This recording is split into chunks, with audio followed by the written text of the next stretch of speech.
What I gave you was false hope. That the score was higher than what it ended up being. It's not a bird, it's not a plane, it's Superhero Slate. It's a modern podcast where we talk about everything that's great, like movies, TV, superheroes. It's Superhero Slate. Oh yeah. Hello, everyone, and welcome to Superhero Slate, the show where we run down the latest superhero entertainment news. We love TV, movies, and superheroes. Let's talk it all out. My name is Chris Dillard. And my name's Mike Royer. And you're joining us for our Superhero Slate review of Justice League, out this week. Yes, finally, Justice League. This movie has just been simmering in the background for a long time. We all knew it was eventually going to happen. It came a lot quicker than the Avengers came with over at the MCU. So we are all very nervous about this movie for many reasons. But we finally got to see it, and it's out there. Yes, it's been covered in news left and right, good and bad, tragic. And for different reasons, yeah. All over, like, not because the movie production was bad, but, things happen behind the scenes and stuff happened to the families, and this movie is probably one of our most covered movies on the show, to be honest. And with good reason. I went in this weekend very curious with that, and even up to the release date, there are still like questionable things happening with this movie, which I think we'll talk about later. Like, such as we were just talking about before, the Rotten Tomatoes score. Why did they have to make that a reveal, like a big event, the day of? Yeah, so make sure you're subscribed to the Superhero Slate news podcast, and we'll go ahead and we'll probably talk about more about that Rotten Tomato stuff, I think, over in there. But just to let you know, right off here at the bat, no spoilers. We're just going to give our initial spoiler-free review, and then we'll jump into it and get into the nitty-gritty, talk about these mother boxes. Yes, I did enjoy your image I discovered moments before. Mo mother boxes, mo problems. We've not talked about this movie yet, and I'm anxious to talk, but I feel like we're on the same page. What I said to someone this morning, I would rather take a kick in the dick than watch this movie again. Oh no, man! Ouch. Yeah, so I was not impressed. There are lots of things. This movie is very rushed. It is. A lot of questions are going on here. A lot of it I don't feel was a lot of the scenes and moments were not earned from the characters, and it's just people talk about the tonally difference. I don't notice that nearly as much in here. I just think it was a big mess that they tried to get under 2 hours to get more asses in seats to sell more tickets for this movie. So I'm very not impressed, Mike. What did you think? Well, usually when I'm watching a movie that I'm not enjoying, so cat's out of the bag, I didn't like Justice League. Well, I kind of struggle for an analogy to kind of describe the movie, just to kind of almost like a thought exercise. And while the credits were rolling, while me and my wife were waiting for the second end credit scene, I leaned over and I said, this movie kind of feels like, when you go to the grocery store and you're trying to decide between the really nice ice cream or the stuff that's labeled as dairy dessert because it's technically not ice cream because it doesn't reach that qualification, but they kind of try to make it better by throwing a bunch of stuff in it, like candy pieces and waffle cones and stuff. This movie's kind of like dairy dessert, where it's just like there's some cool stuff in it, but just the very base of what it is just not true. It just doesn't taste good. And then my wife's analogy was, it's like they tried to put together what could have been a cool looking puzzle, but then they decided to just get out the scissors and start cutting the pieces to make it fit better. And I think that really ties into how a lot of these characters were kind of shoehorned and pushed into the movie. Like, they don't have the same advantage of some other superhero franchises out there where, there's solo movies established. It's just like, hey, guess what? This hero's in the team now. This hero's in the team now. It doesn't coalesce very well. Mm-hmm. And you don't even have to know spoilers to know that. We all knew that these heroes were going to be coming together for the first time. Originally, it was supposed to be Unite the Seven, so I guess I don't know where that seventh person got cut out down the line, but this was 6. Felt very, very unharmonious. I will go ahead and say it's better than Batman vs Superman, but that does not make it a good movie. And I think there's definitely some people out there on the internet trying to defend Justice League by saying like, oh, they've righted the ship. It was so much better than Batman versus Superman. It's just like there's just inherent problems with this franchise that I think to this point are sadly unfixable. You know, I saw Wonder Woman. I thought, okay, they do have the ability to make good movies. But when you're trying to build a franchise isn't just about one good movie. It's about at the very least a bunch of mediocre movies, and they can't manage that. I don't even think they got to quite to the point of Justice League being mediocre, which is sad, which is what they really needed. And you know, I think we'll talk about the box office too, but it looks like it's not trending very well. So we've been talking about this movie for a long time, whether the box office is going to make lots of decisions going forward in the Warner Brothers universe. And I think this is, I don't know, we're going to have to see if this thing has any legs, but we're not far from movies like Coco coming out, Star Wars coming out. They better start getting butts in seats or they're going to be losing lots of money. Yeah, I agree. I agree with a lot of what you just said. It's, to me, I think it's one of those things where we said the characters they didn't earn, like you said, they feel forced in there, and that's where I agree. They didn't earn the right to be in this movie. They're like tropes of characters that should be in a team up movie. Like, you know, again, no spoilers from the trust. Flash is the funny man. Aquaman's the badass, like the wannabe Wolverine of the group kind of thing. You know, Cyborg is the cold calculating one. It's just they're tropes that didn't earn the right to be here. And I feel it's one of those things. Yes, it is better than Batman v Superman, but it is the most forgettable movie out of any of these films because it borrows so much from other movies that did it better already. And they were like, okay, like you said, here's our generic brand version of you know, our the Avengers moment where they go around the team. Here's our watered down version, and I think there was another moment like, here's that moment where everyone has to fight the Hulk, kind of thing. I don't mean to compare it to the Avengers, but I mean, I guess that is like the only comparable movie out there right now. Yeah, I think it's silly to look at Justice League and not try to compare it to the Marvel Cinematic Universe because the whole DCEU is a response to the MCU. Marvel came out with these movies, started making a butt ton of money, and Warner Brothers just like, well, this is where things are trending. We got to do it too, and no fault to their own. That's what that's what they should have done, and they should have just been ecstatic that they had the rights to all of their characters. They didn't have to jump through any hoops to make these movies, but they just jumped the gun too quickly, started rushing stuff. It didn't work out too well, but I really want to start jumping in the spoilers because I feel like I'm going to start letting stuff slip out there. So, well, if you had to pick a favorite character of the six, or maybe another side character, I don't know, which one was your favorite character just before we jump into spoilers? That's pretty easy. That would be the Flash, which gives me a little bit of hope that maybe his standalone movie, if it ever gets made, who knows what happens going forward after this movie. But he was in the wrong movie. Like, he felt like almost like, it's funny because I have a feeling a lot of these moments that weren't action scenes were probably touched up, maybe wholly reshot by Joss Whedon. It just felt like he is a fun character that doesn't belong in this movie. He could be having a much better time with like a different group of superheroes or something else. I have lots of questions, but yeah, I think the Flash was the most fun. Okay, mine's probably the underdog here. I like Cyborg, mostly because I think he fit his role very well in the movie, and the actor Ray Fisher played like, yeah, he's a robot.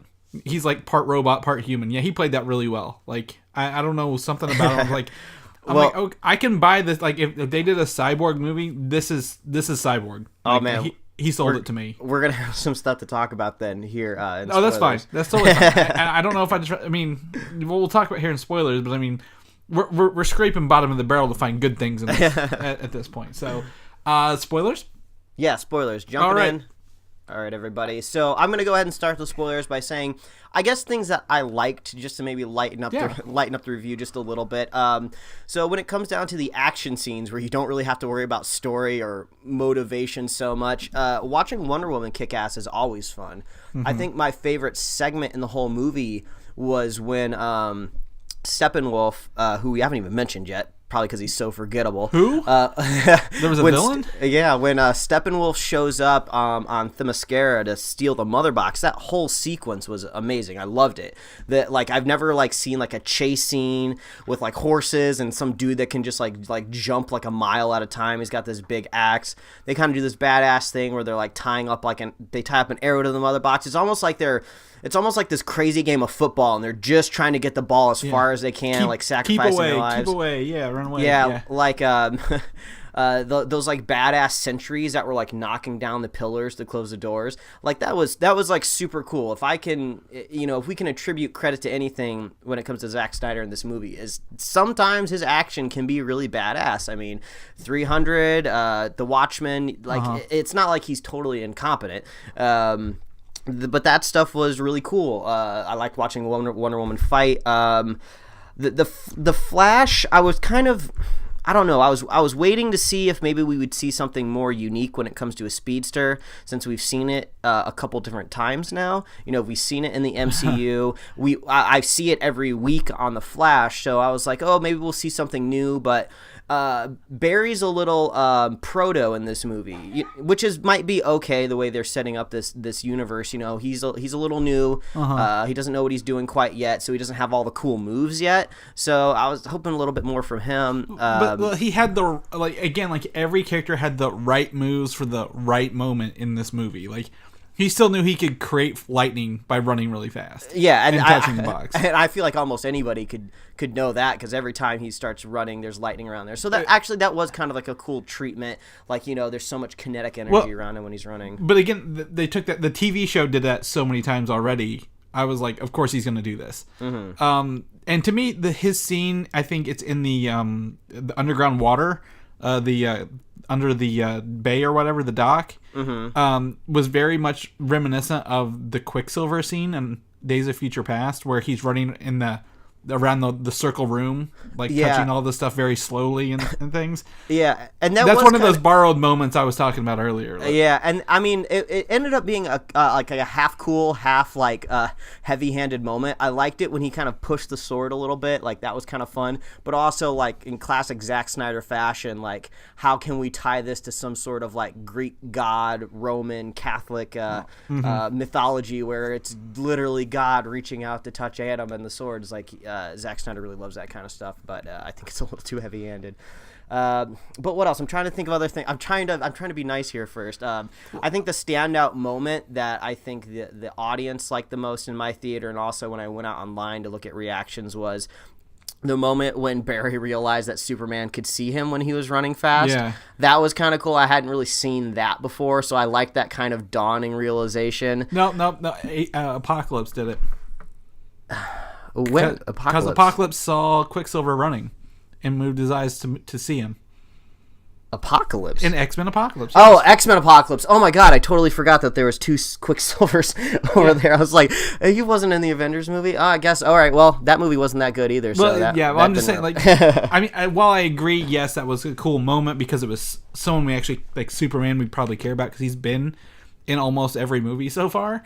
I agree. So yeah, I mean, I'm not trying to shit on this movie as much as I sound like it, because I enjoyed some stuff too. Seeing Superman smile while he was punching Steppenwolf around, I'm like, he's like unleashing himself on a bad guy for once, and that was kind of fun to me. And let's see if I can find anything else good about this. Yeah, it's a struggle. I mean. I liked that it was under 2 hours. That was very good. That was very nice. Yeah, that was nice. I kind of liked, the movie actually started off, I think, on a good foot. The very first scene, we saw Batman on the rooftop interrogating a guy. I liked seeing Batman being smart, trying to get the parademons kind of out of the woodwork. It looks like he was kind of tracking one. The aesthetic of Gotham when it's just Batman looks really cool. It's a feel of Batman that we haven't gotten before, because it feels very much like a comic book. Nolan's Batman felt very serious, almost grounded in reality. A lot of stuff explained with with science the best way that it could, and in this universe, Batman's just literally like a badass with like mobilized tanks and stuff like that can crawl up walls. Before I went and saw this movie earlier in the day, I watched Lego Batman, and it was kind of weird. Like in Lego Batman, he's like a master builder, and he has like the scuttler and like his like transforming car and everything. And it's just like you think that wouldn't translate well to like a realistic live action movie, but actually it kind of did. And like Batman almost literally had his own scuttler in this movie, and it looked kind of cool. So I was like, oh, this kind of gives me a little bit of hope for the Batman movie, just because I think the aesthetic could really work. So I like that we started out on that strong footing. But yeah, then it starts getting messy because then I start kind of looking out for the reshoots. I want to know where these reshoots and the seams come in. So to me, I have one more good thing to talk about. I love the scene with the history of them taking down Steppenwolf, because we get to see this huge DC universe. There are Green Lanterns, there are the Hawk people, there are what looks like Shazams, like taking down Steppenwolf. And I like those little teases of like this bigger universe. Yeah, that was a big moment. The very first time we got to see a Green Lantern on screen in this universe. I mean, of course, he had his own movie, I'd say not too long ago, but that's the slate has been wiped clean. So, you're always kind of curious, well, how does this kind of wacky, cartoony character that can kind of make glowy hammers going to look? And it actually looked decent. Yeah. So they had him, and then we get to see like the death of one and what the Green Lantern ring did. It flew off his finger, went to find someone else. I think that history part was really cool. And I kind of wish they'd opened the movie with that a little bit, rather than the cell phone footage of bad CGI face Superman. Oh my god! Because I'm like, what is going on? Like, why are you showing us the worst case of CGI in this movie right out the gate? Yeah, all right. So let's go ahead and use this history moment in Steppenwolf as a jump off here, because I'm tired of being nice to this movie. All right, go on. So one big thing that bugs me about this movie is, why is Wonder Woman the conduit of like literally knowing everything about the past and the future and all the threats that when it comes to Earth? To me, it's been set up that Wonder Woman has been this very terrestrial, albeit godly, type of person, isolated to an island most of her life. I get that there's a lot of history tied to her, but it all seems very mythological. As far as I know, Darkseid and Steppenwolf are supposed to be very space-fearing creatures, so I don't understand how they kind of tie into Wonder Woman's mythos. Maybe it's actually in the comic books, I don't know, but they didn't really seem to explain it very well to me in this movie. I was expecting Darkseid to be this far-off threat, but I guess like Steppenwolf showed up to Earth at some point in the past with these boxes, and I agree. What makes Earth special? Like, even back then, like before we had our Kryptonian, why Earth? I have no idea why someone wanted to take over or reform Earth in this movie. And so that's kind of like where I'm like, they could have chosen literally any other planet. Probably would have been a lot easier. Go do that one. Yeah, and they can't use the excuse of, well, Superman's there, because Superman wasn't there back in the past. And why is this every villain's plan in the DC universe to terraform Earth? It's like it's the same plot that Zod had in Man of Steel of, I'm going to remake this planet in my image. Steppenwolf wanted to do the same thing. And one thing that's been kind of bugging me about Steppenwolf's plan is it looks like it kind of actually ended up working a little bit. I don't understand why all the characters and the humans were excited to see all these alien flowers and plants bloom like in this random like village outside of Russia, because I was like, hey, shouldn't you guys be scared of that stuff? I don't care if it looks pretty, but like he was literally trying to bring this stuff to the planet, and it looks like it was kind of working. I don't know, maybe back away from that pretty flower. I think it might kill you. where the fuck did Steppenwolf go every time he jumped down from a tube and just appeared? Like, he just got to appear wherever and whenever he wanted to, and was like, okay, cool, this works, I'm leaving. Like, where'd he go? Yeah, I had to run to. I had to pick my moments to run to the bathroom, and I decided to go just before Steppenwolf showed up in Themyscira. So when I ran to the bathroom, they were all like kind of gazing at this mother box that was kind of locked off. Then when I came back, like Steppenwolf was there, and he was just like, "Oh, I want that box, girl." And then I was just thinking, "Oh, how did he get there? Was it clever?" And then like apparently it wasn't, because when he went to Atlantis, it was the same exact thing. Apparently he can just boom tube wherever he wants to. Yeah. So if you don't know, that's a boom tube, because they don't hand you this information at all. Mm-hmm. So where did he go when he was done? Where did he come from? He's a Cotton Eye Joe of this DC cinematic universe. Yeah. So he just, I mean, they didn't really, like, Steppenwolf, even compared to Malekith in the Dark World, this is the worst villain I've ever seen in a comic book movie. I have no idea what was he doing, what was his purpose. I don't know. He was just there for them to beat up at the end, to team up to take down. Yeah, and they, like, everything surrounding the villain is just not supportive. Like, first of all, he doesn't look cool at all. Like, he looked much cooler in, like, the deleted but official scene that was put on YouTube for Batman vs. Superman. I don't know if maybe it was the hologram look, but he looked kind of more like a monster. He looked more like an alien when he was in that aspect. And I don't remember, but it kind of looked like he had more like talons. This was just kind of more like a very tall gray dude that had like a helmet. And like Ares? Yeah, and he just kind of looked like a really polished Blizzard cutscene for most of the movie. And I just, so I couldn't really connect to his character. And then also, we don't know how he got there. Why is he on Earth, just like you said? Why was he specifically in this area of Russia? I guess somebody was trying to explain to me, it's because there's no internet or satellites there, and he just knows that. And it's just like... But then there was really no problem solving of trying to figure out how to find him. Like, if he's hiding, there's got to be some sort of clever way to find him. But I guess the way to find him was Wonder Woman telling Cyborg, just look inside yourself to find him. You are connected to these mother boxes. You can figure it out. And then I guess at some point they figure it out and they go there. And then, man, on top of that, even the way he's dispatched is so unceremonious. So all the heroes get together and they're like, what's our plan? Oh, we're going to pull the mother boxes apart. Well, okay, that stops the mother boxes, but what's your plan to defeat Steppenwolf? You've devised no plan except for, hey, let's just all show up and try to beat on him. And you all show up and beat on him, and it's not really working. Mm-hmm. And then Superman shows up and starts beating on him. And then it is working, but it isn't, because they team up and break his axe. But does the axe have any significance? We have no idea if there's anything tied to it. And then he gets scared, and his own troops, his own parademons, that for somehow, if he's doing some sort of magic or something that converts them to bad guys, maybe go ahead and build in a failsafe so they don't attack you. So, like, the heroes actually didn't end up even get to defeat him. Actually, we technically don't even know if he's dead, because he gets shot up in that boom tube again, and who knows where he went. We don't know if he's dead. Why are the parademons eating him? And then, it's just like... So... There's fun fact, There's so he much. Is actually the uncle of Darkseid. They don't tell you this. So why is Darkseid's uncle working for him? Mm-hmm. I don't know. And what are these old gods versus new gods? Or, like, if you're a DC fan or in the comics, you would know a lot of this stuff. Uh-huh. If you're not, I feel fucking sorry for you. Like, there's no forgiveness here. They cut so much. I kind of want to talk a little bit about. You talked about them teaming up there at the end. Mm-hmm. How does this team, like, Bruce Wayne's like, we need you, and then they all just show up on a rooftop and go fight together? How do they all work together so well right off the bat? Like, they didn't earn, like, this is what I was telling someone, they didn't earn their team up. Like, if we're going to compare it to the Avengers, in the Avengers, Tony and Steve both wanted to be the leader.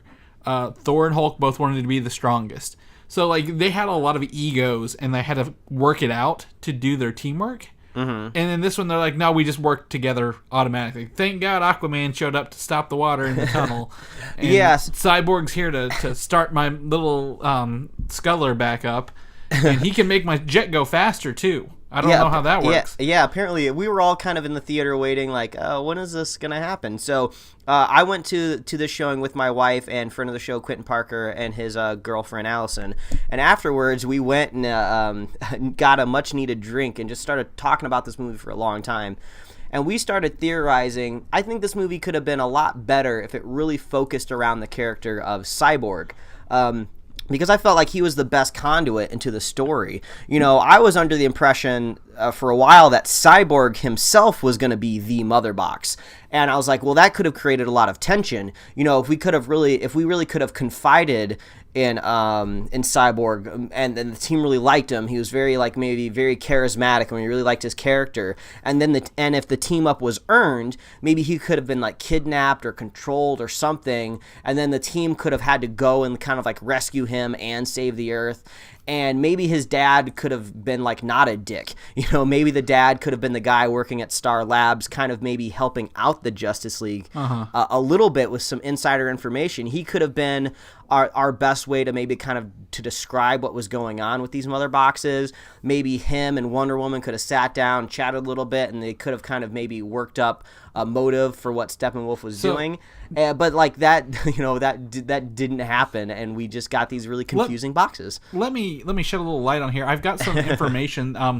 8 deleted scenes were leaked online already. Ooh, wow. Not leaked, not released, leaked. Of those 8, 6 of those are Cyborg related scenes. Oh, that makes a lot of sense. So I was going to ask you a question. So before I forget, and it seems like we're on a Cyborg topic here. Yeah. The very first scene we see Cyborg in, I'll remind you, he's wearing his hoodie. He's brooding in this apartment overlooking the city. His dad comes in trying to tell him to you got to move on. You got to get back out there, get back in it. He's like, no, I'm a monster. The few times that we get to see Cyborg's face under that hoodie, I think that face is entirely CGI. I'm not just talking about the robot parts. I think from head to toe, that was either stand-in or just totally CG. So I think that whole thing might have been a reshoot.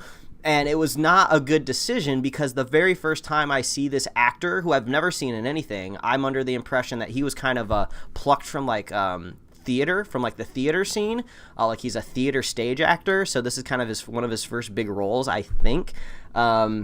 That I see his CG face, like, no, that doesn't work. Because then when I see him later, I was like, okay, I guess we do get to see his real face. He's just not totally like a CG character in this movie. So yeah, that was just not a good footing. And I guess, I don't know if I have to apologize if it actually was his real face. Your face looks really polished, man. Good for you.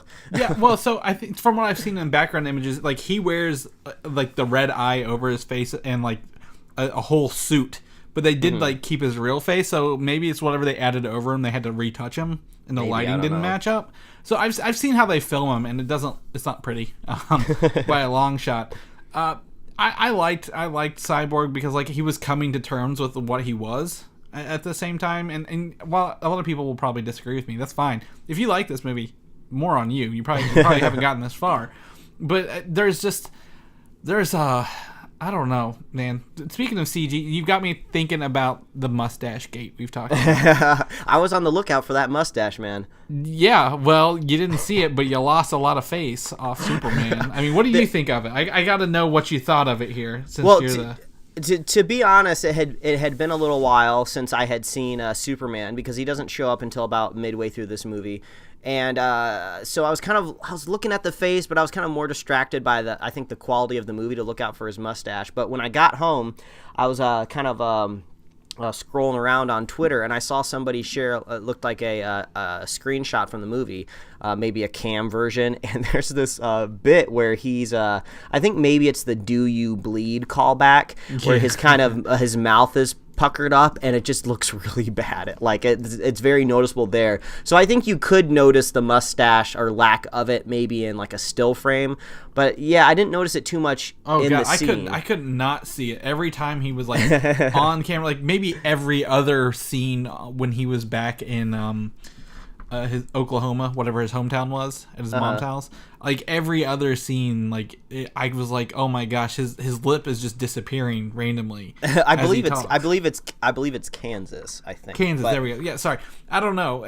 There was a little scene out there, which, you know, even though we saw the trailer, there was supposed to be some sort of big scene where they talk about a ring out there.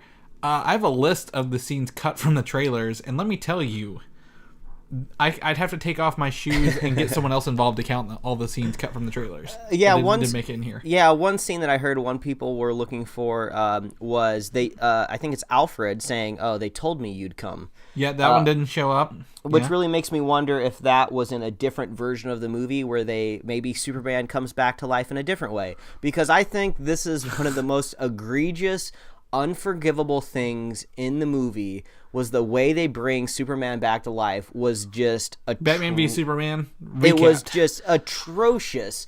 I don't know why any of them would think it's a good idea to bring Superman back to life the way the last bad guy was made. Mm-hmm. Why the hell would they think that's okay? They don't have an upper hand. Batman kind of gestures to, I think, a computer monitor behind him very briefly to Wonder Woman, says, "But we have all this science now." It's like, what do you mean all this science now? Have you been doing like biological chemical research on how to bring Kryptonians back to life the right way? Did you find some sort of manual that we don't know about? Was that one of the cut scenes where Batman sneaks into Star Labs and maybe finds like 10 steps to bring your Kryptonian back to life without turning them into like a gruesome monster, but caution, he might have amnesia for a convenient amount of time.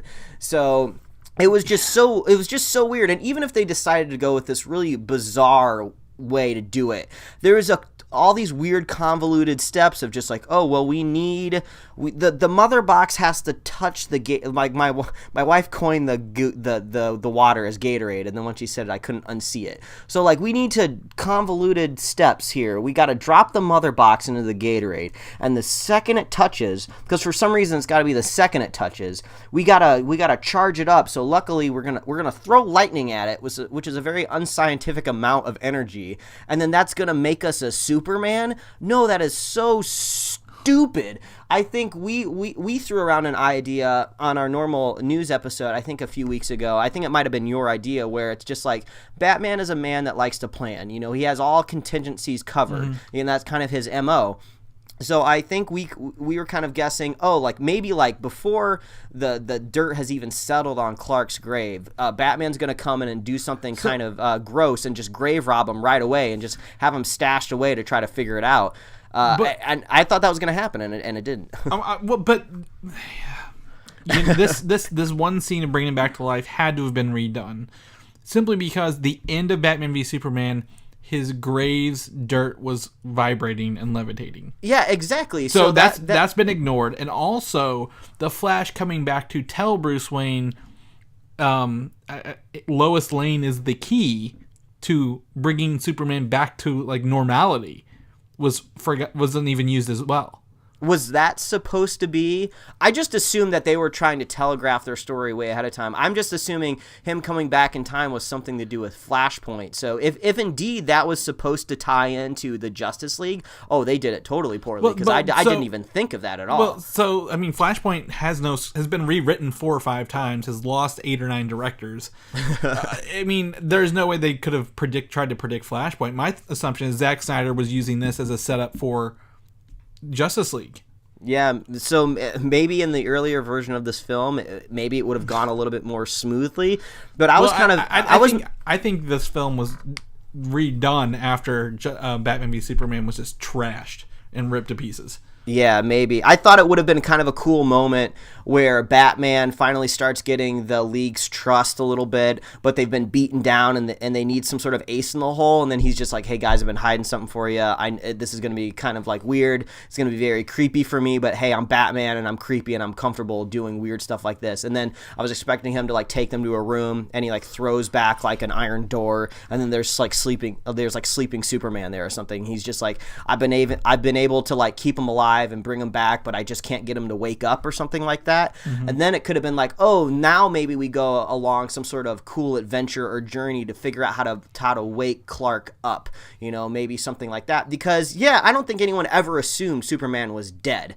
Even in the Doomsday fight, no one thinks he's gonna die. No one thinks they're killing him out of the franchise. So don't make us even try to think it. You're not fooling the audience. Yeah. You literally weren't trying to fool the audience because the dirt rose on his grave. So why are you trying And it's just weird. Now they're carrying around this corpse, and the whole time I'm just thinking, well, has he started to degrade yet? And then, but no, they're just not gonna show his dead body that much. They're just gonna shy the camera away so they don't have to answer those weird questions like, why does he look totally not just like a saggy bag of bones yet? Yeah, no, they kind of they alienate people or things from the first movie and think, oh yeah, you're stupid, you'll like it.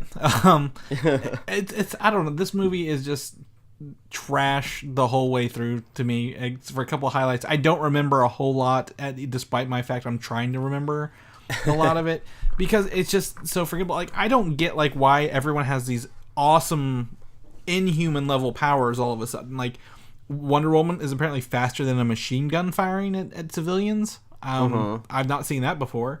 Batman or Superman going as fast as the Flash. We've never seen. Like, when did he just learn that? Like, that was new power as soon as he gets his body back, I guess. I don't know. I know these are in the comics, but like, don't assume anyone has read the comics when you're trying to give them a movie. Like, yeah. And also, the friendship that Superman suddenly has with the Flash, even though it's in a post-credit scene, is very unearned. Like, oh, that's cool. You're trying to give us fans like a look at like the greatest race ever, and like, but we don't care. Like Barry's had no interaction with Superman except getting punched in the freaking face, so we don't know if they're supposed to like each other. But I don't know if you were looking very closely at the scenes in Atlantis, but I was, because the only movie we know for sure is coming out because they've actually flipped a camera on for it is Aquaman. Yes. So I was being very very analytical when I was watching those scenes because I was kind of curious, how does like an underwater movie with fish people, work? I don't know if I've technically ever seen that before. Sadly, the only thing that I was really recalling in my head was the Phantom Menace when they go to Jar Jar's home base under the water. So I was just kind of like, how is this going to work?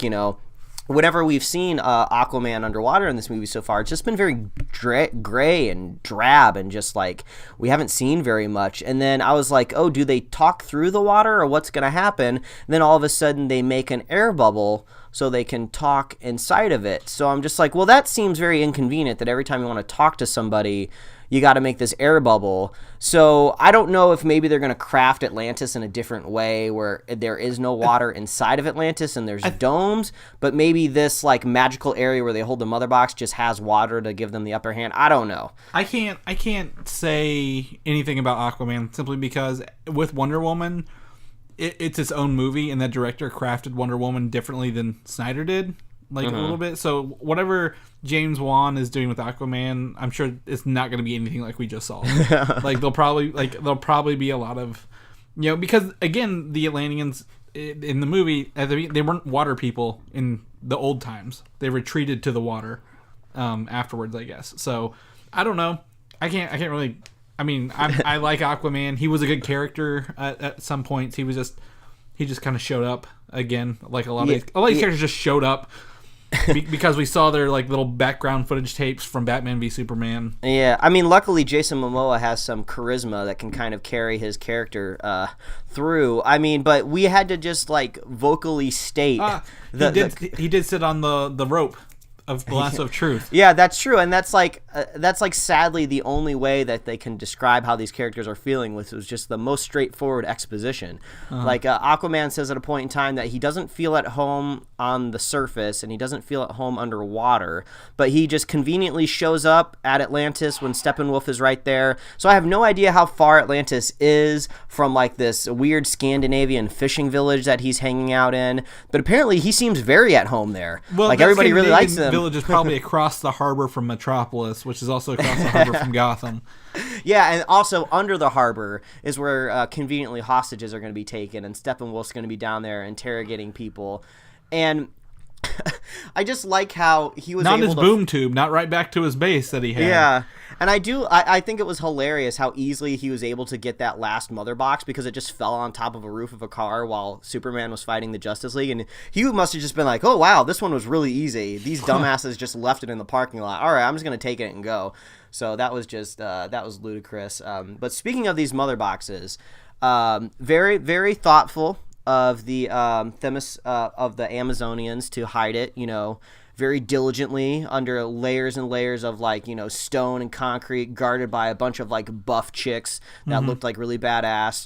The Atlanteans buried it undersea, surrounded by guards and some sort of temple, and it's on their playing field surrounded by water. And then the dumbass humans bury it 4 feet deep. What are you doing? Was I the only one in the theater going why? They barely buried it. You buried dead people further down, and you never need to see those bones again. So I thought that was the scene taken from Lord of the Rings when they're burying the ring or whatever. I thought it was the same thing because all the set design looked the same. Yeah, I mean, you could have done a little bit, maybe encase it in some sort of bronze, or I don't know what time period it was, but they could have done something more than let's bury it 4 feet deep. What are you doing? Taking it in a cave and then collapse the cave on it. Yeah, and I mean, if all of this history it happened at some point at time X in the past, and the humans and the Amazons, they're all teamed up to do it, where has all of this history gone in the history books? There's got to be some sort of scripture or scroll somewhere that has at least a hint of what happened in the past.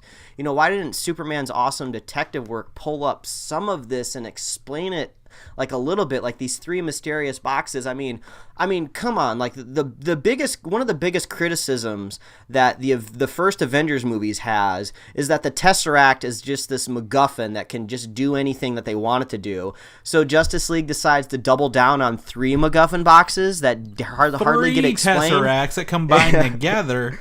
What? Yeah, no. And then for some reason, Steppenwolf puts them in some sort of weird tablet that's in one of those nuclear smokestacks, and then it's supposed to make some sort of unity gate. They specifically call it a gate, but I never see any sort of gate imagery. It's just supposed to start terraforming when you put the boxes together. I don't understand that.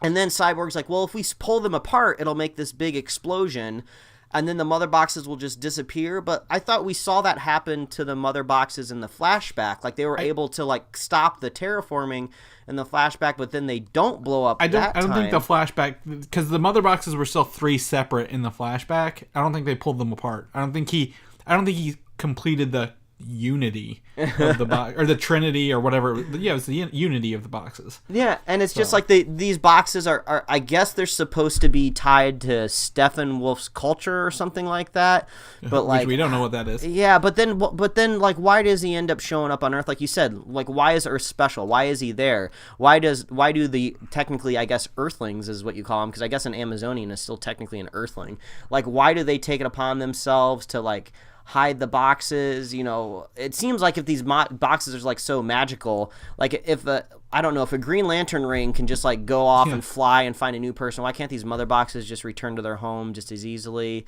And then they just woke up one day and they're calling him. I get it. There's a lot to be there's a lot they didn't explain, and again, my theory is they cut this to 2 hours to get more asses in seats and sell tickets. Yeah, quicker. But don't worry, they're going to sell you that digital, extended, unrated cut or whatever, and I don't know if I'm going to fall for that again, but I don't know, maybe I will, just because there's so much. Like I said, I lowered my expectations to the ground for this movie, but my curiosity was super high, because I just wanted to see what happens to a movie when all of this shit that it does deserve and doesn't deserve hit it, so it's they sadly lost their director through the movie before the reshoot. So I'm actually kind of curious how it would have gone. You don't know where you can give credit and where you can place blame. It's just some of the humor that Joss Whedon tried to inject in the movie, sometimes it worked and sometimes it didn't, but we don't know if it was his humor. The most awkward scene ever was when Superman was trying to get off the grass after Superman flies away with Lois, and he's just kind of wiggling. Batman. Yeah, he's Batman, wiggling down there like a worm, and it's just this is so weird. This is just in the wrong movie, Well, the line, the "Do you bleed" callback was probably my most cringeworthy. So that oh my god, I don't understand. I thought he was gonna say Martha. I thought he was going to say Martha. Do you notice how they don't even that name didn't appear in the script anywhere? They just okay, we're actually going to have a Martha in the movie, but just don't say her name. We don't want to bring that back up. Oh, you called my mom, or you called Clark's mom. Yeah, okay. Yeah, called my mama. Yeah. But, yeah, so... To me, I agree with you. This movie is going to be something we're not talking about in a month. No one will remember Justice League until it comes out on home release. With that director's... Okay, people are calling for a Snyder cut. A Snyder cut or a Whedon cut is not going to change the quality of this movie. Either way, like it's gonna be pretty rough, regardless of which one you see. But if we see the extended edition, because I believe the effects people are still working on these deleted scenes, we might see something a little better. I want to see. There's the Flash scene where he saves Iris West from a car accident. Oh, really? Because in the trailer he pushes the glass window and walks through it. I think I kind of remember that. Yeah, it was cut from it. So there's a scene where he saves Iris West. There's a bunch of extra characters they cut right out of this. Willem Dafoe's Volko from Aquaman was cut out of it completely. There's a bunch of stuff that they extra characters that they just nixed. But I don't think in a month, once Coco and Star Wars is out, we'll forget Justice League ever happened, and that's probably one of the most offensive movies you can make. Is one that's easily forgettable. As it came and went as it was. Yeah, and on top of that, like Punisher drops the same weekend. I think Runaways is coming out soon. There's still a ton of nerdy stuff that you can watch out there. There's still another version of The Flash out that you can watch on TV right now. Yeah. So, before we go, in credit scenes, I want to talk about those because there were two. They're taking the Marvel approach finally. Okay. Yeah. The first one is a Superman Flash race. What did you think of that? You said not earned. I mean, it was it wasn't earned. I mean, it was cute. It was fun. It's fun to see what this universe could have been if these moments were earned and we would actually enjoyed what we're looking at. I like kind of Ezra Miller's kind of slightly awkward Flash. But one thing I wanted to bring up real quick, how does he just build that suit? I'm such a stickler for costumes and suits when it comes to a superhero movie. And if he's like barely a hero and like if he's just running around pushing people, why does he have this kind of like awesome like badass suit already? Like, I think it needed kind of a Tony Stark moment where like Batman builds him one or something. But anyway, I mean, it was kind of like a fun moment, but it wasn't earned, so I don't care. Okay. And then lastly, we get to see the return of Lex Luthor, who I didn't think would show up in the movie at all, because they said his stuff was cut.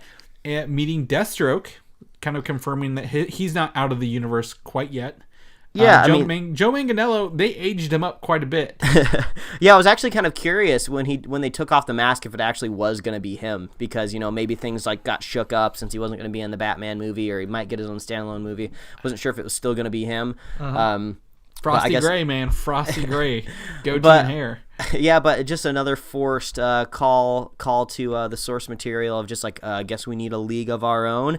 You mean? I said a baseball. I kept saying, oh, they're going to do a baseball team. Yeah, I think it maybe. I guess I'll give him credit that he didn't say a legion of our own. That would have been a little bit more on the nose. To be honest, Deathstroke was never on the Legion of Doom. He's actually on the Injustice League. So in the comic books, there's an Injustice League. Yeah, so maybe that was founded by Lex Luthor, and it's got like, Catwoman and Bizarro, Black Adam, Black Manta, Captain Cold, Sinestro, the exact supervillains of like the Justice League. So that's kind of what it's a throw to. So yeah, and for some reason, I guess Lex Luthor is like the morphed into the bad guy that we all know and are supposed to love because his plan didn't work, so now he wants revenge. Less stupid. In a couple of minutes, I'm like, okay, they made him like he's not shoving used Jolly Ranchers in someone else's mouth. So, man. But yeah, I don't know. It's at the end of the day, I did not have a good time. Yeah, I was kind of hoping going back again. I was hoping for a little bit more of those end credit scenes, like they could have had a chance to just totally blow this universe open and just like maybe show Darkseid. I know it would have just been such a straight reference to like Thanos being at the end, but like I don't know, maybe it could have been crazy. Maybe Darkseid could have been on the yacht. I don't know, like maybe somehow Lex knows him. I would have liked to seen, like, to me, the body of the remnants of Steppenwolf coming back to Darkseid and be like, well, you failed me, and then he just kills him. Yeah, for good. Something like that way. We know we have a finite end. We get to see Darkseid. We know what all this whole world terraforming is finally about, and then we didn't get it. So yeah. I mean, I'll go ahead and say I'll throw down with any with any Justice League fanboys out there to tell them why they're not right. But I guess, I guess I'm envious. If anybody out there could watch this movie and enjoy it, I'm sad because I wanted to be able to enjoy it, man. It's just such a shame. I think the thing that makes me so harsher on the DCEU is just because they've had nothing but positives going for them. They haven't had to wrangle a weird deal to get their biggest hero back like, Marvel did with Spider-Man. They didn't have to educate the world out there with some sort of weird abstract character that no one's ever seen before. They've had Batman and Superman right off the bat, and they've just blew it every time. And then, except for Patty Jenkins, and Wonder Woman was great in the movie because we knew her. We had seen her in 2 previous movies. She was very established. I liked when we went to Themyscira because we just know how those things worked, and it just wasn't rushed. So they jumped the gun. They wanted to be like Marvel, which was a good move, but they thought that they could rush it. They thought that they could rush it there, and it just didn't work, and now it's not working out for them. Make sure you're subscribed to the podcast, and we're going to talk about, I think, the box office moving forward in the future, other movies getting released. I think we're even talking about a recasting Ben Affleck. So so make sure that you're subscribed, and I think we're about to jump into that news episode too. So you'll be able to hear the feverish patter in our voices once we start talking about the news here soon. Yeah, exactly. I guess if I would leave you on one question, Mike, just one question, how would you go forward from here? Oh man, if I was a studio exec, what would I do? I mean, if X-Men... There's no right answer, so that's fine. I mean, if X-Men was able to do it, I would think maybe Justice League could take note and maybe do it right. Maybe just go ahead and just blow all this up with Flashpoint, which is going to be kind of sad because if the Aquaman movie's good, and a second Wonder Woman's coming out, those might just end up being moot points, but... Yeah, maybe you just throw Flashpoint in there, redo everything, and just bring the universe back to year one. I mean, that's a big thing in these in the DC comic books out there. The year one books are really, really big, or Earth One. So bring it maybe back to their origins and start over. I don't know. The best part about the X-Men movies are they don't say, "Hey, you can't go watch the old ones." So if they find a way to be like, okay, well, you like Wonder Woman, you can still go watch Wonder Woman. But we're not in the Batman v Superman timeline anymore, or we've changed some stuff. I think that's okay because I can go back and watch X2 and still feel good about it. To me, I would say no more team ups for a long time. Push Justice League 2 back a little bit. Give us some characters, set what you want it to be in stone, and then go forward. Get those pillars down before you build the frame. Because I think that's the thing. I think there was no base to this movie, and it was just, hey, here are the characters, and then the house kind of fell over by the end. So yeah, I mean, that's the thing when it comes to these superhero franchises. I mean, it's gonna make me sound like some sort of corporate businessman, but it's all about the synergy. There's so much there's so much synergy and energy around the MCU where it's just even if you pop out a mediocre movie, it's artificially boosted.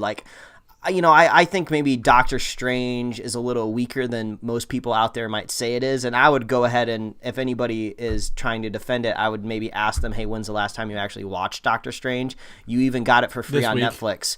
Well, I think you're a little different, Chris. Okay. I got problems. Yeah, I think maybe most people don't like Doctor Strange as much as they remember. I think they remember the cool visuals, but even when you put out an above average or mediocre Doctor Strange, the synergy of the MCU just lifts it up because it's all part of this really fun universe. But there's no fun universe over at DC, so I feel like there's no way they can right the ship anymore, because once they start putting these movies out, even if they're really, really good, you still have this weird bad taste of these weird things that happen in your older movies that you kind of have to go back and explain. You have to explain away these weird things that didn't work for things that actually do work. So it's you can't forget your past, unfortunately. So, I mean, good luck, Warner Brothers. We're going to be tracking you for sure. We want to know what's going to happen. I'm definitely still curious. The curiosity has not gone anywhere. Now it's just more directed away from a movie and now towards a studio. So, well, we'll see, man. I like Jason Momoa. We have 13 months till the next DC movie. So we may have simmered down a little bit by then. We may not be so hot on it by the time Aquaman comes out. So we'll see. But yeah, that's it. I mean, I don't even Easter egg wise. I couldn't really find a whole lot offhand. I believe the police officer talking to Jim Gordon, like telling him what's going on. His name is like Crispus something, which is the character known as the Spectre in the comics. But that was about it. So I don't even have Easter eggs to share with you guys. I feel bad. Yeah, they had too much other stuff to worry about, unfortunately. Yeah. Well, that's it. We didn't like it. Now you know. People want to know what you do like, Mike. Where can people find you at? Well, they can follow me at Mike Royer Design on Twitter and Instagram, and you can read my webcomics at pickledcomics.com. Chris, if people want to follow you, see what you're up to, where can they find you? Yeah, you can find me on Twitter at Valdan, Valdan, and then you can read my stuff on Comic UI. I got some images we're about to talk about our new show on there, actually. This other show, Filmside Chats, which we didn't get to record this week, sadly. And head over to YouTube and search the DNN to see the videos. We had the Rickmobile at our comic book store this week. Oh, nice. If you're into anything pop culture, comic book, superhero-wise, I'm probably in it somewhere.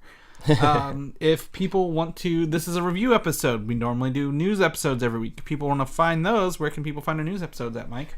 Well, as always, please visit superheroslate.com. That is the best place to find all the avenues. We host a show, and when we're talking about news, we always got show notes up on there. So we're going to be talking about the Pixar teaser trailer, the Rampage trailer. We're going to be talking about Deadpool, Ben Affleck getting recast possibly. All that's going to be in our show notes. If you want to find those links, it's going to be on superheroslate.com. And you can find us on iTunes, YouTube, Google Play Music, SoundCloud, Stitcher. You can subscribe and get us right in your email inbox every week, and you can like us on Facebook and follow us on Twitter and Instagram. Please redirect all of your rage if you like this movie there, and we will do our best to respond to it. We like hearing it either way. Yeah, I mean, I like people are passionate, and I understand that. So I mean, that's what makes it fun. If everybody agreed, it wouldn't be fun. And at the end of the day, Mike and I both agree, we don't hate DC. We just want good movies for everybody. Yeah, are you kidding me? I'm so stoked for the next season of Young Justice that's coming out next year. So there's plenty of good DC stuff out there. But if you're a fan of the show, please consider leaving us a review wherever you listen. We really like and appreciate that. It's really awesome. Really gets us up in the mornings, especially on Sundays when we record. And if you're a super fan of the show, all you got to do is share the show with a friend, share a show with a buddy, and we will be here every week. This week we're here twice. Next week we're here twice because our next review is going to be Punisher on Netflix, Season 1. That's right. And then Star Wars. So if you're subscribed, you'll go to Star Wars review later in the year as well. So I guess we'll catch you guys then. All right. Goodbye, everybody. Thanks for listening, and don't forget to subscribe. Far from it. Thanks to you, I had no choice but to know it wasn't fresh.